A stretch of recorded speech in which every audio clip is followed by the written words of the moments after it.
네, 안녕하세요. 2014학년도 유치원 교직 논술 분석하도록 하겠습니다.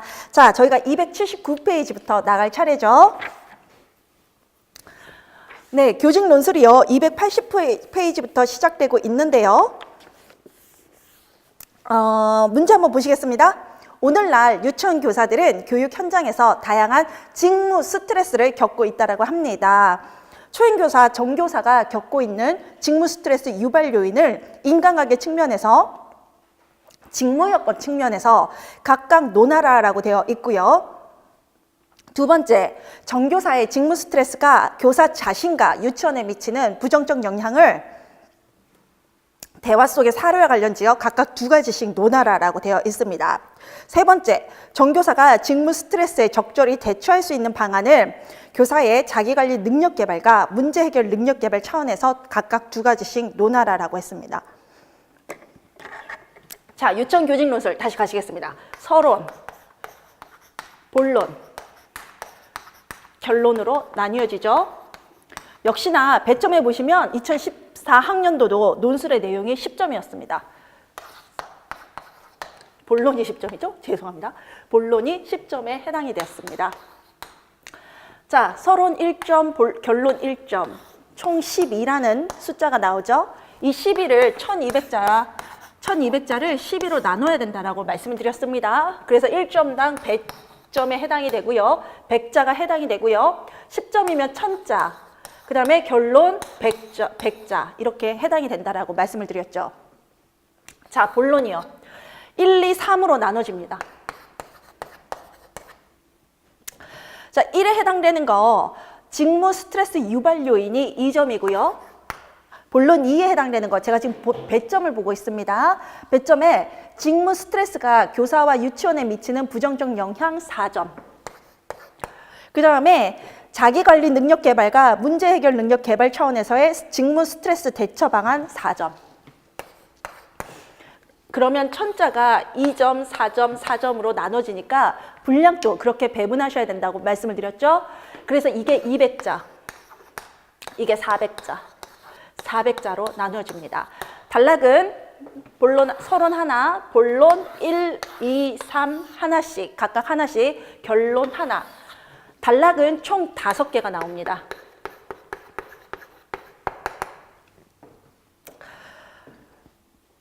선생님 보시겠습니다. 근데 어떤 문제가 사례에 근거했고 어떤 문제가 이론에 근거해서 쓰는 건지 여러분이 여기 문제에서 분석해 내셔야 되는데요. 실은 이 직무 스트레스라는 큰 주제가요. 이미 유아교사론의 이론으로 정립되어 있습니다. 그 이론을 선생님이 푸시는 거죠. 자, 1번 보시겠습니다. 초임교사인 정교사가 겪고 있는 직무 스트레스 유발 요인을 인간관계 측면, 직무 여건 측면에서 각각 논하라라고 되어 있잖아요. 정교사가 겪고 있는 거. 그러면 정교사가 겪고 있는 스트레스가 뭔지 우리가 사례를 지문에서 찾지 않으면 어디서 찾겠습니까? 그래서 1번 문제도 사례에 근거한 문제입니다. 2번 문제 보시겠습니다. 정교사의 직무 스트레스가 교사 자신과 유치원에 미치는 부정적 영향을 대화 속의 사례와 관련지어서 설명하라. 그럼 이번 또 이 두 번째 것도 사례에서 찾아 쓰는 문제이고요. 3번이요. 정교사의 직무 스트레스가 정교사가 직무 스트레스에 적절히 될 수 있는 방안을 교사와 자기관리 능력, 교사의 자기관리 능력 개발과 문제 해결 능력 개발 차원에서 두 가지씩 논하라. 이거는 사례에서 찾으라 이런 말이 없죠. 교사가 활용할 수 있는 거, 정교사가 대처할 수 있는 방안을 각각 교사 관리 능력 측면에서 그 다음에 문제 해결 능력 측면에서 두 가지씩 논하라. 이론에서 찾아오란 얘기입니다. 그래서 3번은 이론에서 찾는 문제. 2013년도 출시, 2014년도 문제 유형이 완전히 동일합니다. 문제의 틀이요. 계속 본론은 3가지로 나눴었고요. 본론의 1번, 2번은 사례, 3번은 여러분들이 제시하는 거. 그런데 어디서 제시한다? 이론에서 찾아서 제시한다. 이론은 선생님들의 지식을 얘기하는 거다. 유아교육적 지식을 말합니다. 논술 틀이 지금 동일하죠. 동일해요. 그럼 저희가 이론적 배경으로 가시겠습니다. 선생님, 직무 스트레스가 뭐겠습니까? 직무 스트레스요. 여러분들 스트레스 받는다 이런 말씀 많이 쓰시죠. 네, 저희가 이제 많이 그런 어떤 부정적인 감정을 느끼는 것을 스트레스 받는다라고 하는데요. 직무 스트레스는요. 직무와 관련해서 여러분들의 교사의 일과 관련해서 받는 스트레스를 직무 스트레스라고 합니다. 거기에서 우리가 이런 얘기를 해요. 스트레스가 너무 많아도 문제가 되지만요. 스트레스가 너무 적어도 저희가 긴장감이 없어서 일을 능력과 열정적으로 할 수가 없다라고 하죠. 이 직무 스트레스는요. 저희가 적정 수준을 유지하는 게 가장 좋은 거라고 합니다. 그래서 적정한 스트레스를 유지해야 되는데 그러기 위해서는 너무 과도할 때 그 원인들을 찾아내서 해결을 해야 되겠죠. 적정 수준으로 낮춰야 되겠죠. 그에 대한 얘기들이 나오고 있습니다.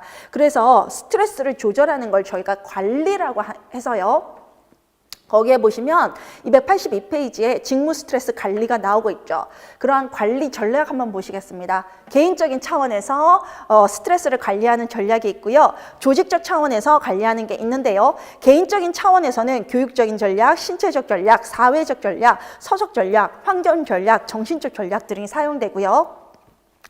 조직적 차원에서는 모든 구성원들을 인격적으로 존중하고 우호적으로 대하는 관계 형성해라. 개방적이고 양방향적으로 이루어지는 의사소통을 해라. 지지적이고 긍정적인 조직 풍토를 조성해라. 교육과정 운영에서 교사의 자율성을 인정해라. 학습 공동체를 형성해라. 등등등이 나오고 있습니다.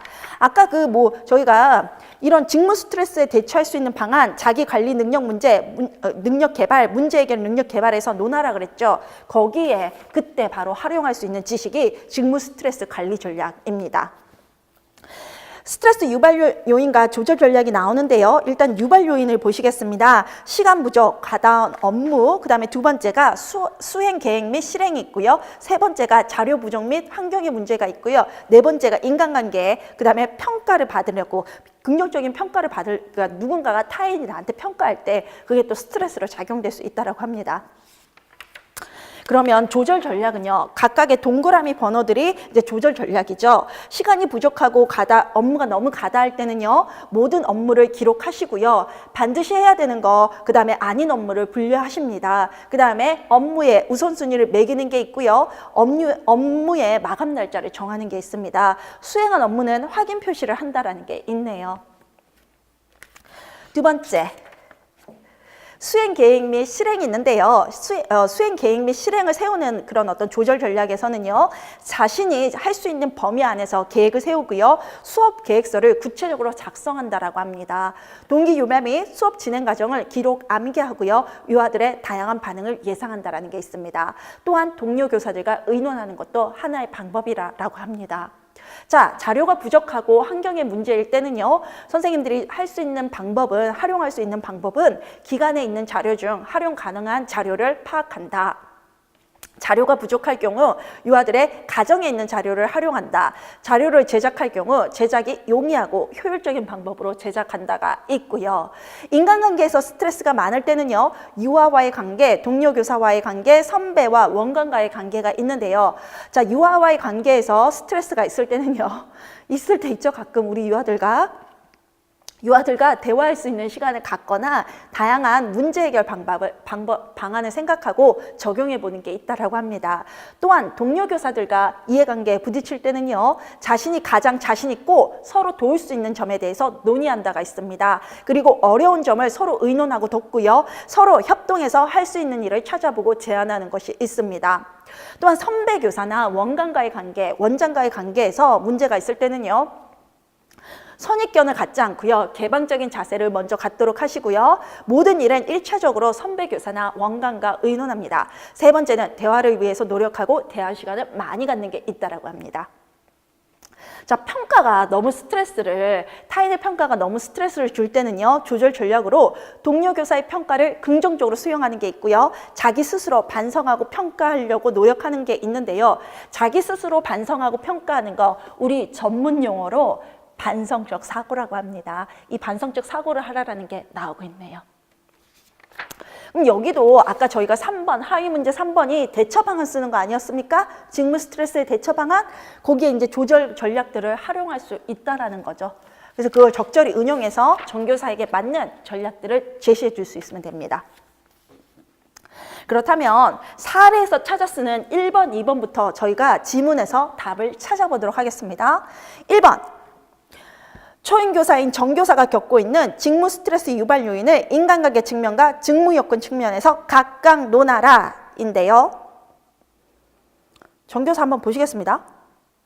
안 선생님, 아이들 봐주셔서 고마워요. 배가 아팠는데 아이들만 두고 화장실에 갈 수 없죠. 며칠 전에 잠깐 화장실에 갔다 온 사이에 한 아이가 다쳤어요. 정말 속상했어요. 교실 안에 화장실을 사용하기에는요, 유아용이고요, 개방형 보이는 거라서 사용하기가 곤란했거든요.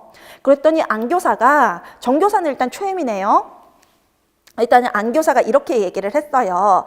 앞으로 급할 때는 이야기하세요. 저도 경험해 봤어요. 선생님들도 경험해 보셨죠? 그리고 그때 원간 선생님께 도움을 청했었어요.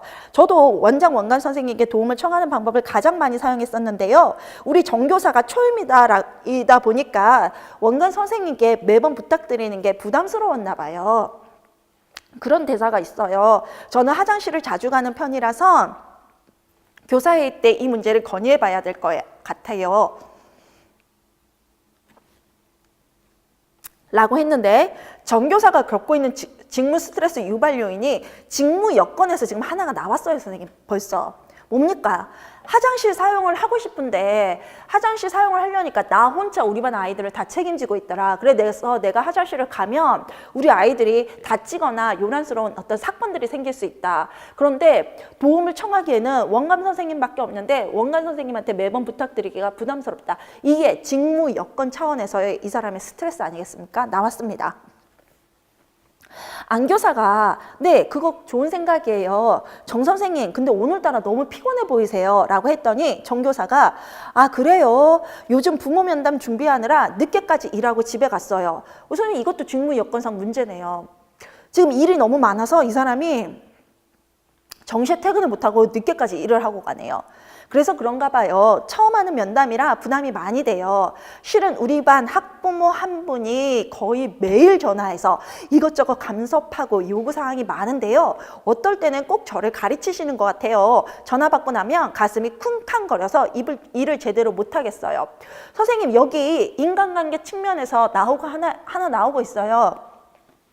뭐냐 했더니 학부모가 너무 간섭하고 맨날 전화하니까 싫다, 너무 부담되고 가슴이 쿵쾅거린다, 불안증이 너무 심하다라는 인간관계 측면에서의 스트레스가 나오고요. 안 교사가 어머 정말 힘드시겠어요 이렇게 얘기를 하면서 네, 그래도 아이들을 보면 힘이 나요. 정말 예뻐요. 그런데 아직 업무가 너무너무 버거워요. 학급 운영 계획서도 못 썼어요. 이게 초임 선생님들의 특징인데요. 처음에 초임 때는 서류 정리 같은 걸 저희가 학부 과정에서 대학에서 배우지를 않잖아요. 그래서 이것을 경력 선생님들은 1시간 만에 처리하는데 초임 선생님들은 4-5시간, 10시간이 걸릴 수도 있는 게 이런 서류 정리거든요. 근데 그런 문제점을 가지고 있다고 합니다.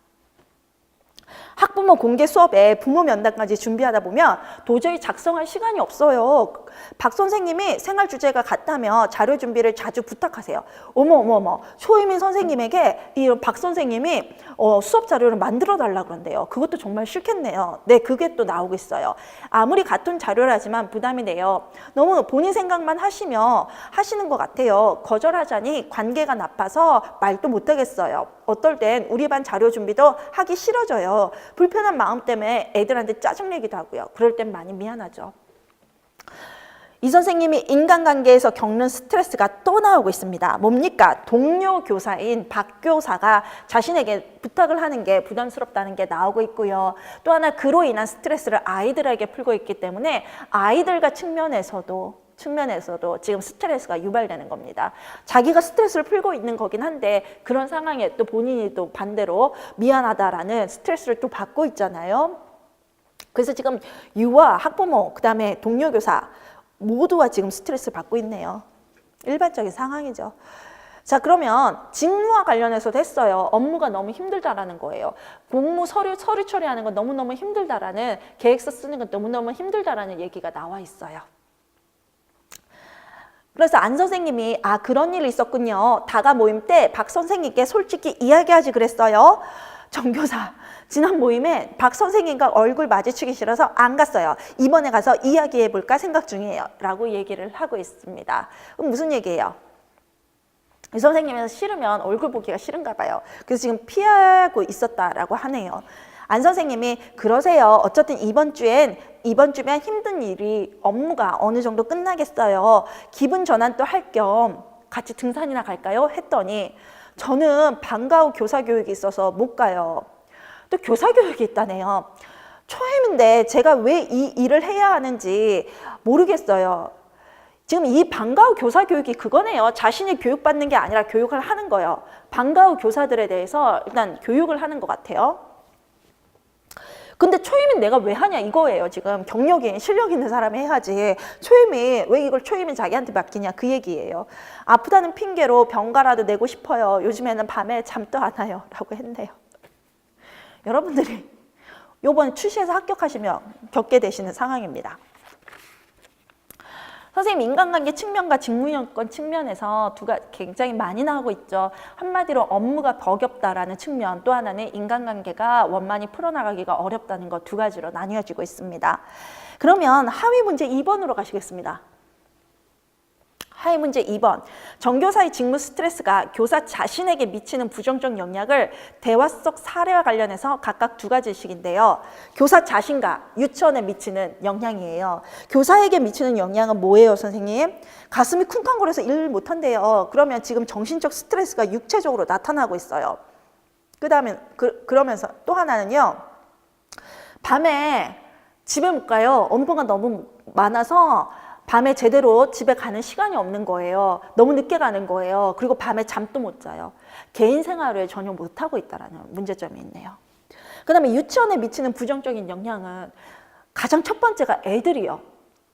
자신의 스트레스를 애들한테 풀고 있고요. 또 하나 교사가 그 화장실 갔다 오는 동안 애들이 또 다치는 일이 있었다고 하잖아요. 아이들의 안전에도 지금 위협받고 있습니다.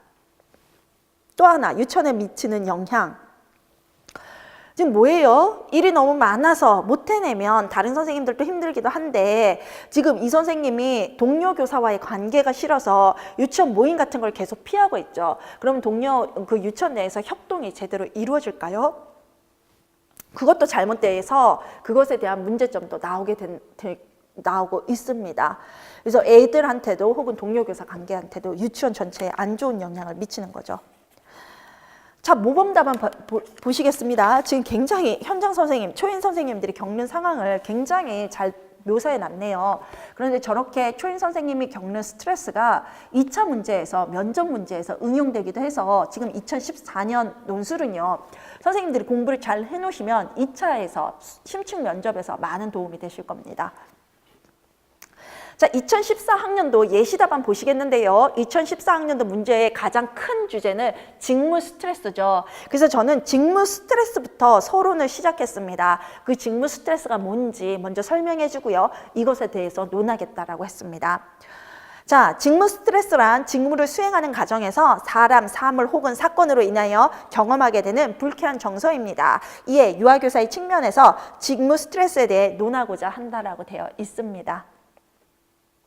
자, 1번 정교사의 직무 스트레스 유발 요인은 다음과 같다라고 하는데요. 인간관계 측면에서는 학부모의 지나친 간섭과 요구, 원관과의 정서적 거리감, 동료 교사의 빈번한 부탁 등이 교사의 소극적인 성격. 그러니까 이 사람도 성격이 말을 좀 못하는 성격이에요. 그래서 이게 선생님 그렇잖아요. 솔직히 스트레스는 똑같은 상황에 있어도 안 받는 사람은 안 받아요. 그리고 받는 강도도 사람마다 달라요. 그래서 이 상황 환경만 논할 게 아니라 이 환경과 그 환경을 받아들이는 사람의 어떤 자세도 함께 문제가 돼서 스트레스가 유발되죠. 그래서 저는 김교사의 문제점도 얘기를 했습니다. 김교사입니까? 정교사입니까? 정교사의 문제점도 성격적인 측면도 얘기를 했습니다. 그래서 이런 것들이 교사의 소극적인 성격 및 대처 능력과 만나서, 그러니까 대처 능력도 소극적이라는 거죠.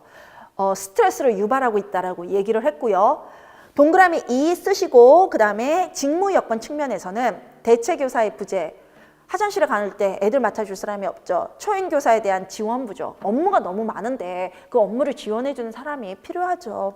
그 다음에 가다한 업무 시간부죠. 경력과 능력을 고려하지 않는 업무 분배. 아까 그 방과후 과정 교사 교육을 지금 이 초임 선생님한테 시켰잖아요. 그러니까 이 선생님의 능력과 경력을 고려하지 않는 그런 잘못된 업무 분배를 한 거예요. 이런 것들이 초임 교사에, 그러니까 이 사람의 특징과 또 연결을 지어야 되죠. 이 초임 교사의 업무 처리 및 시간 관리 미숙 등과 만나서 스트레스를 유발하고 있어요. 선생님 업무가 이렇게 많을 때는요, 해야 할 일, 그다음 반드시 해야 되는 일, 그리고 하지 않아야 되는 일을 리스트로 만들어서 순서대로 이제 처리하게 된다는 게 이론에서 나왔잖아요. 그런 어떤 시간 관리 전략이 이 선생님은 없다라는 거예요. 그 부분을 제가 꼬집었는데, 선생님 제가 지금 가만히 읽다 보니까 이걸 굉장히 잘 썼는데요.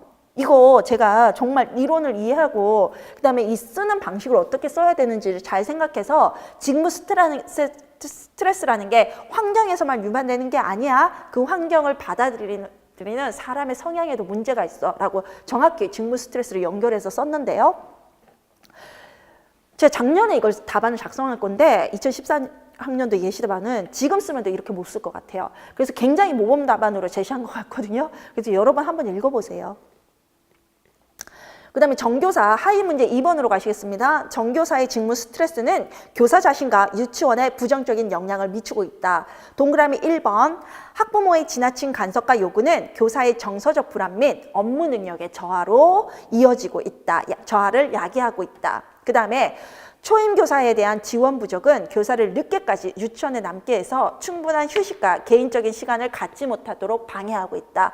세 번째는요, 대체 교사의 부재와 동료 교사의 부당한 부탁이죠. 너무 과도하니까. 교사가 교수 활동에 집중하지 못하게 방해하여 유아들의 신체적, 정서적 안정까지 위협하고 있다. 아까 애들이 다쳤고요. 애들한테 화냈다고 그랬잖아요. 그래서 저는 신체적, 정서적 안전을 위협하고 있어요. 이런 식으로 말을 했습니다. 또한 네 번째, 과도한 업무 부담과 교사의 경력과 능력을 고려하지 않는 업무 분배는 교사가 업무를 제대로 처리하지 못하게 만들 뿐 아니라 조직 내 인간관계 형성에 부정적인 영향을 미치고 있다. 네, 조직 내에서 지금 스트레스를 받고 있는 거죠. 그래서 제가 그냥 네 가지를 써라 그래서 동그라미 1, 2, 3, 4 하고 그냥 네 가지를 썼었거든요. 그런데 여기에 보시면 교사 자신과 유치원에 미치는 거 두 가지씩 논하라 그랬잖아요. 그래서 저는 교사 자신에게 미치는 거 두 가지를 1번, 2번, 그 다음에 유치원에 미치는 걸 3번, 4번 이렇게 썼는데요. 번호 체계를 이렇게 하셔도 되고 또 이렇게 하셔도 돼요. 하위 문제 2번의 번호 체계는요, 교사 자신 측면, 유치원에 미치는 측면을 동그라미 1번, 2번을 하신 다음에 두 가지를 서술하실 때 기역, 니은 이렇게 하셔도 돼요. 이러면 좀 더 분명하시죠. 그래서 다음에 제가 서술한다면 이 번호 체계를 지킬 것 같습니다. 그냥 1, 2, 3, 4 순서대로 쓰셔도 되고요. 1번에서 기역, 니은, 2번에서 기역, 니은으로 나누셔도 됩니다. 그래서 고기는 그렇게 나누셔서 번호 체계를 맡으셔도 되는 거죠. 그 다음에 정교사가 직무 스트레스에 대처할 수 있는 방안을 자기관리 능력 측면과 문제 해결 능력 측면에서 각각 두 가지씩 논하라 그랬는데요. 저는 이 번호 체계를 여기서는 또 기역, 니은을 썼네요. 왜 그랬을까? 일치성이 없이. 이 번호 체계도 마찬가지고요. 각각 두 가지씩이라서 3, 4 이렇게 쓰시고요. 각각 두 가지를 1번, 2번, 3, 4 연결해서 쓰실 수 있고요. 마찬가지 이 번호 기역, 니은을 활용하실 수 있는데 제가 또 3번은 기역, 니은을 활용을 했어요. 왜 그랬냐 하면 두 가지 방법으로 다 서술이 가능한데 선생님들께 이 두 가지 방법을 다 보여드리고 싶었어요. 그래서 제가 하위 문제 1번은, 하위 문제 2번은 동그라미 1, 2, 3, 4를 연결해서 썼고요. 하위 문제 3번은요. 이렇게 기역, 니은을 활용하는 방법을 썼거든요.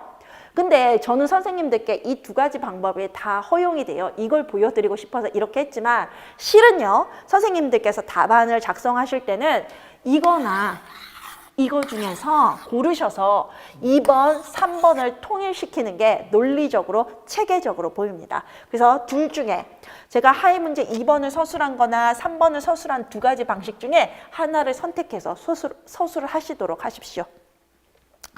지금 기역, 니은을 이렇게 쓰는 방법을 좀 어려워하시는 분들이 있어요. 그런 분들은요, 부담 가지시지 마시고 그냥 네 가지, 1, 2, 3, 4, 네 가지를 차례대로 논하셔도 상관없습니다. 그렇게 하시면 됩니다.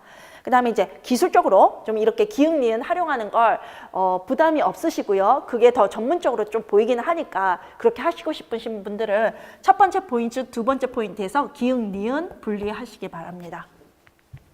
그럼 지금부터는 기역, 니은 분리한 방법을 한번 보시겠습니다. 자, 정교사가 직무 스트레스에 대처하는 방안인데 자기관리 측면, 그 다음에 문제 해결 개발 차원이죠. 제가 자기관리 측면, 자기관리 능력 차원을 동그라미 1번으로 했어요. 그 다음에 두 가지 서술하는 걸 기역, 니은으로 처리를 했습니다. 기역, 대인관계 능력을 발휘하여 원관과 동료 교사 등과 서로 의논하고 협력할 수 있도록 한다. 니은, 시간관리 능력을 발휘하여 업무의 우선순위와 마감 날짜를 분명히 하고 반드시 해야 하는 업무부터 처리하도록 한다. 2. 문제 해결 능력 개발의 차원에서는요. 두 가지 또 서술하라 그랬죠. 그래서 기역, 니은 했는데요. 기역, 문제 해결의 효율적 처리를 위해 교사 자신이 할 수 있는 범위 내에서 계획을 세운다. 니은, 자원 활용 능력을 발휘해서 문제 해결에 필요한 인적 자원과 물리적, 환경적 자원을 파악하고 확보한다. 그래서 제가 지금 이론에서 관련된 부분을 추출해냈죠. 그래서 문제의 답을 조합했습니다. 자, 결론 한번 보시겠습니다. 이 결론이요, 뭡니까? 결론 뭐겠습니까? 이 직무 스트레스라는 문제를 냈을 때 교육부에서 선생님들께 듣고 싶은 얘기는 뭐였겠습니까? 나는 직무 스트레스에 현명하게 대처하는 교사가 되겠습니다. 이거 아니겠습니까? 그거를 결론으로 쓰시면 됩니다. 다양한 업무와 인간관계를 요구받는 유아교사에게 직무 스트레스는 피할 수 없는 과제일 것이다. 그러나 교사가 현명하게 대처한다면 교사 자신이나 유치원에 미치는 부정적 영향을 최소화할 수 있을 것이다 라고 결론을 지었습니다. 자, 말씀드린 것처럼 질문이 있으신 경우는 다패스 임용고시학원 인터넷 사이트에 1대1 게시판이 있거든요. 거기에 질문을 올려주시거나 제 개인 카페에 그 특강 관련된 Q&A 게시판을 제가 만들 예정입니다. 거기에다가 질문을 올려주시면 다음 강의 또다시 할 때 이 기출 강의 특강을 촬영할 때 제가 그 질문들에 답변을 드리도록 하겠습니다. 2014 학년도 유치원 교육과정 A 2교시에서 뵙겠습니다. 감사합니다.